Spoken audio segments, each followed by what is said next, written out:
Hades and Persephone, the unique love story of the king of the underworld. Thousands of years ago, when the gods ruled the world, the earth was in a state of perpetual spring. Demeter, the goddess of agriculture, had a daughter named Persephone. Persephone was the personification of beauty and life itself. Wherever she stepped, flowers bloomed instantly. Demeter loved her daughter so much that she never let her out of her sight, wishing for Persephone to remain forever innocent and sheltered from the sorrows of the world. Meanwhile, Hades, the king of the underworld, lived alone in his cold and silent palace. Hades was not an evil god, he was simply just an introverted.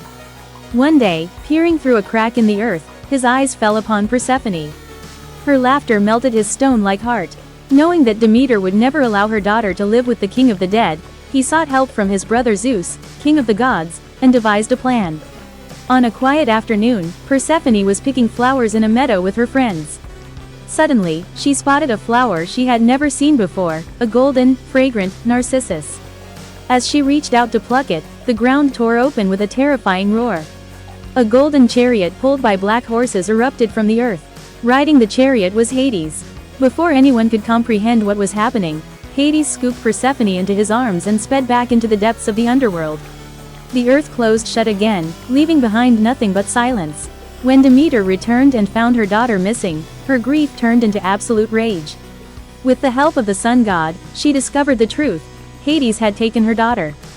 Devastated, Demeter withdrew her blessings from the earth. She swore that until her daughter returned, not a single blade of grass would grow. Fields withered, animals perished, and for the first time, the world experienced famine and bitter cold. Humanity began to starve. In the underworld, Persephone cried bitterly at first, but Hades never treated her unkindly.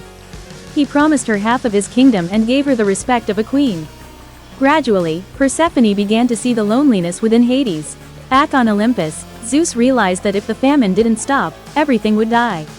He sent a message to Hades, demanding Persephone's return. Hades agreed, but he played a final trick.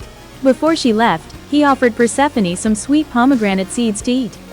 The law of the underworld stated that anyone who consumed its food would be forever bound to it. When Persephone returned to her mother, the entire earth turned green and lush again. However, once it was revealed that she had eaten the pomegranate seeds, a compromise had to be made. Because she had eaten 6 seeds, it was decided that, for 6 months of the year, autumn and winter, she would stay in the underworld as Hades' queen. For the other 6 months, spring and summer, she would stay on Earth with her mother. This is why, when Persephone returns to Earth, spring arrives. And when she goes back to Hades, the world experiences winter due to her mother's sorrow. This story teaches us that in life, both light and dark, joy and sorrow, hold their own significance. Subscribe to our page for more such fascinating stories. Thanks for watching.